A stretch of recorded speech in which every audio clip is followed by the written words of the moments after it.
Can you tell what it is yet? That's right, it's a fucking paedophile.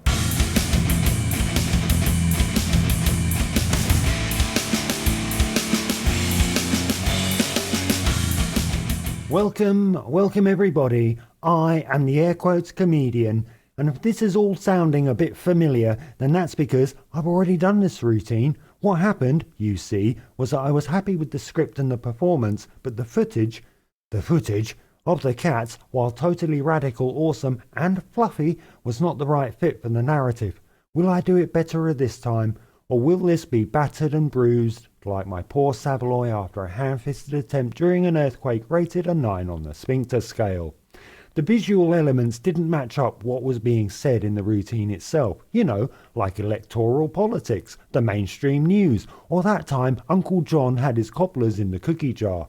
And also, it wasn't good enough. He could have got his cock in there as well. It is, dear viewer, the exact same routine with some minor major changes, a complete re-record and a bit of spit and polish, which is to say, I spat in some lemon pledge and then wiped it all over. The old version had some great footage of the cats, but there'll be none of that distracting nonsense in this one, even though I love cats. You know what else I love?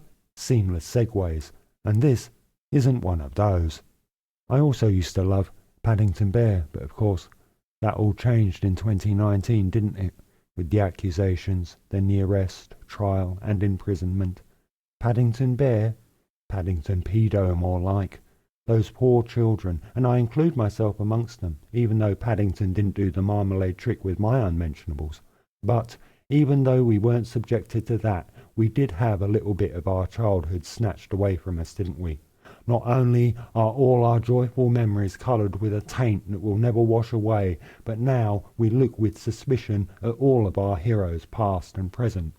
Because of course, it wasn't just Paddington, the marmalade-loving paedophile bear, that broke my heart, and the heart of the child who resides in the memories of my past. No, it wasn't just him, because growing up as a child, like so many children of my generation, I looked up to Diogenes, the Greek philosopher from 300 BCE, who we learned about in history class.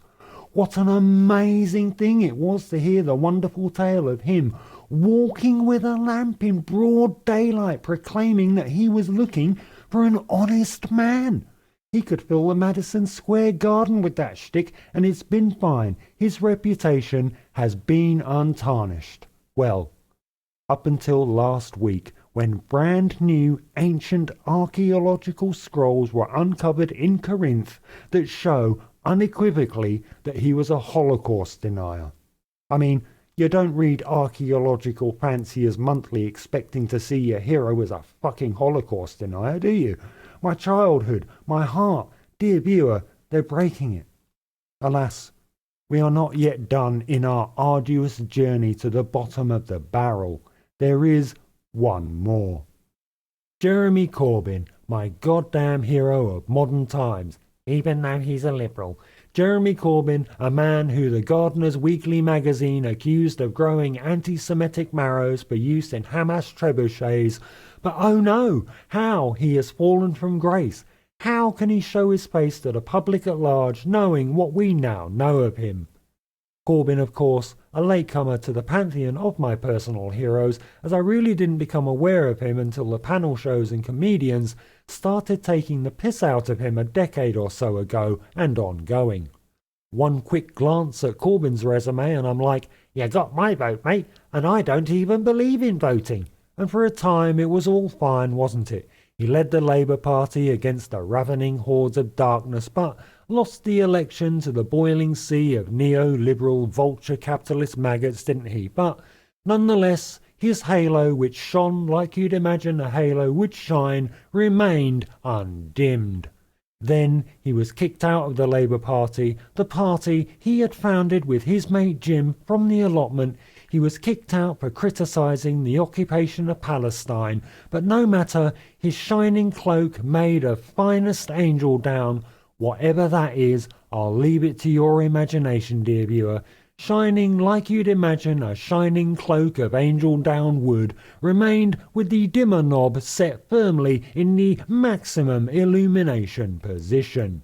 His glory was not unglorified, but then In a podcast released yesterday that I couldn't possibly source or provide a link to for fictional reasons, Jeremy Corbyn took a stake, much like one he might use in his allotment to tame some meandering vines. He took a stake and stabbed it right through the collective heart of all of those whose hopes and dreams have been tied to his appearance of decency and humanity.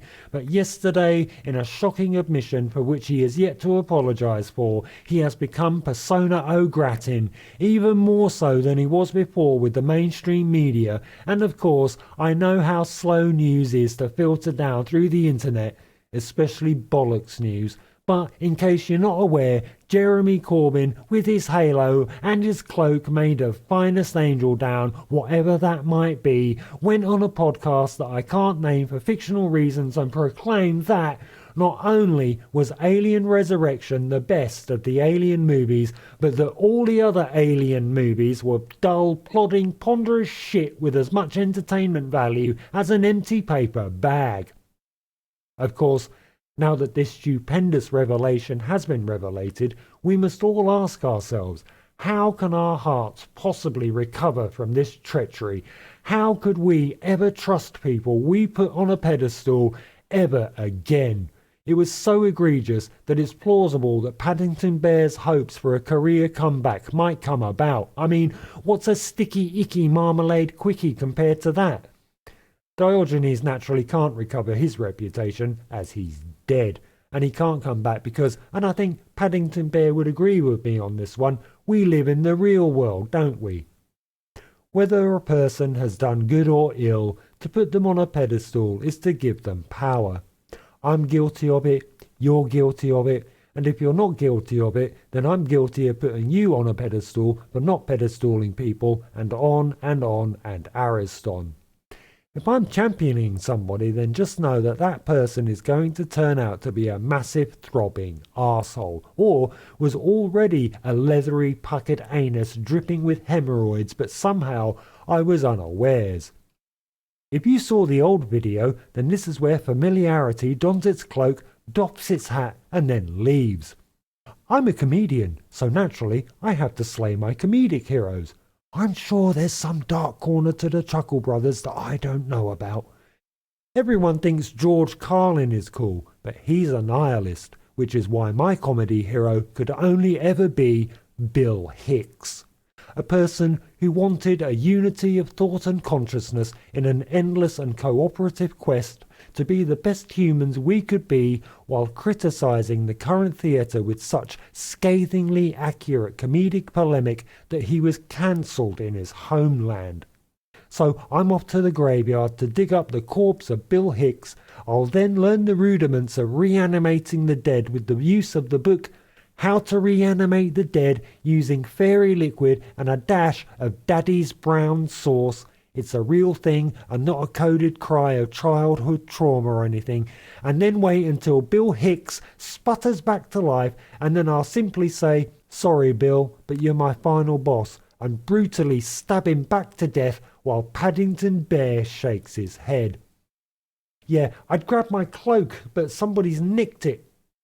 That's all for this episode of the Polemics. Be sure to dislike the video and please don't subscribe to this channel. Mess with the metrics. That's the kinds of things I like to do.